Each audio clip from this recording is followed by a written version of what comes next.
Good evening. Thank you all so much for being here. It's truly an honor to be here among you and to find myself in such fine company. These have been the most moving and inspiring and wonderful speeches that we've heard so far this evening.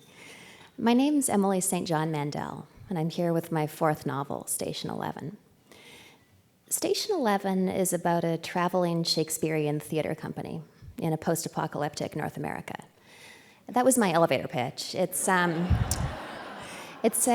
nonlinear narrative. We move back and forth in time between a time that's more or less our present day and a point 20 years after a devastating flu pandemic changes the world as we know it.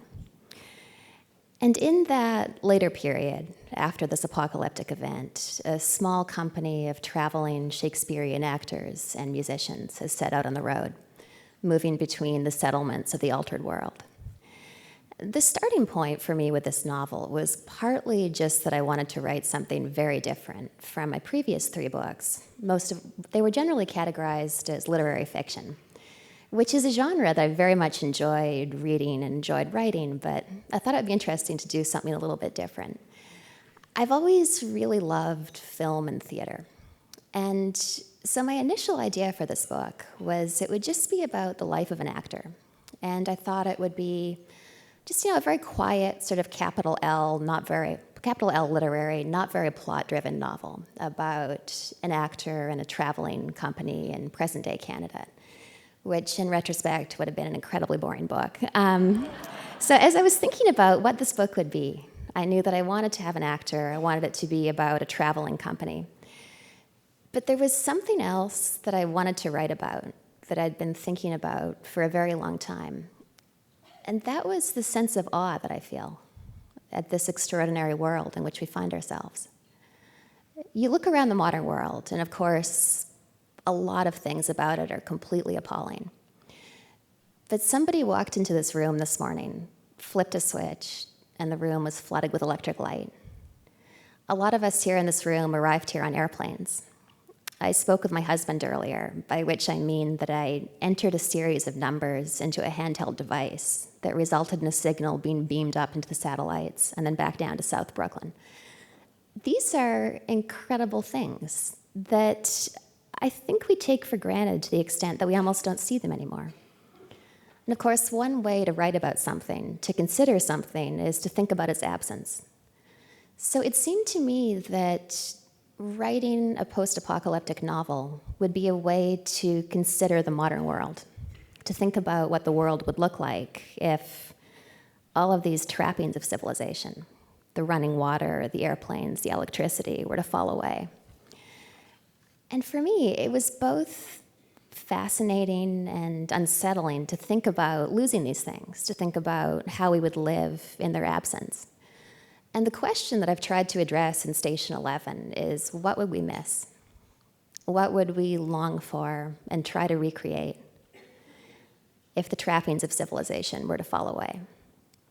And as I first started writing this book, I guess it would have been 3 or 4 years ago now, I remember describing the premise of it to my husband, this idea I had about this traveling company of players in a post-apocalyptic landscape. And he said something really interesting that really served as a sort of guidepost for me as I was working on this book. He said, people would want what was best about the world. I think he's right. And this is obviously a completely subjective value judgment on my part, but it seems to me that one of the things that's best about the world would be the work of William Shakespeare. And when I first started writing the book, in the earliest drafts, I had the company performing plays from a whole range of eras. So everything from William Shakespeare to David Mamet to modern teleplays. How I Met Your Mother and Seinfeld, I think, was the modern part of the repertoire. But that started to seem a little bit incongruous. Partly just the obvious that, maybe in a post-apocalyptic world, the trials and tribulations of New York real estate and post-college dating might not be so relevant. But also partly just that those works are so of the modern world. And of course, in a post-apocalyptic scenario, the modern world has come and gone. We're back in the age of candlelight. So as I began to think about what the repertoire of the company would be, as I began to read more about Shakespeare and his life and times, it began to seem to me more and more natural that it would be a company that only performed Shakespeare. Because the more I read about his life and the world he lived in, the more it seemed to me that there were some really interesting parallels between that world and the world I was writing about. The most obvious being, I suppose, that in his time, in Elizabethan England, theater was so often a matter of these small companies of traveling players, traveling from town to town. But then there was something else that I hadn't previously considered or known a lot about before I began researching this book, which was the extent to which his life in particular and his society in general were marked by the episodes of bubonic plague. The plague swept across England again and again throughout the course of his lifetime, and it affected him very directly. Shakespeare was the third born to his parents, but the first to survive infancy. 3 of his siblings died young. His only son, Hamnet, died at 11 and left behind a twin. And an interesting thing about that is you see echoes of the plague in his work. And sometimes it's quite explicit. There's a moment in King Lear when Lear compares one of his daughters to a plague sore. But there are other moments when it's less so, but I feel as though you can see it just below the text. I find myself thinking about the scene from Hamlet. Hamlet encounters the ghost of his father. The ghost of Hamlet's father stands on a parapet, describing his untimely death to his son. And the language he uses, I'm paraphrasing slightly, but it's to the effect of a poison that ran swift as quicksilver through his body. Hamlet stands on one side of death, his father on the other, a toxicant between them. And in the context of that time and place, it's so easy to imagine a quicksilver contagion doing the same. And as William Shakespeare writes those words, his son Hamnet has been dead for no more than 3 or 4 years. This topic of pandemic and this book, there's a lot in there that's very literary, obviously, with the heavy Shakespearean element, but there's also a lot in there about science and about medicine in a broader sense, I suppose, with the plague, focus of the plot. It was so fascinating to research our history with pandemics as a species, that part of being human is dealing with pandemics. They just come over and over again. And it's obviously a little bit unsettling because epidemiologists are very much like seismologists, to the extent that nobody talks in terms of if there will ever be another earthquake again. It's something that's going to happen.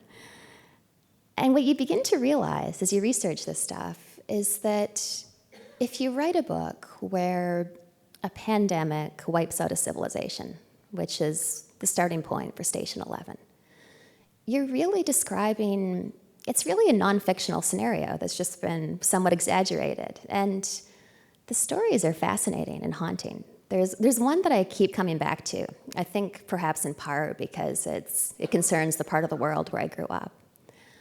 Toward the end of the 18th century, Captain George Vancouver sails up the west coast of the land that will later become Canada.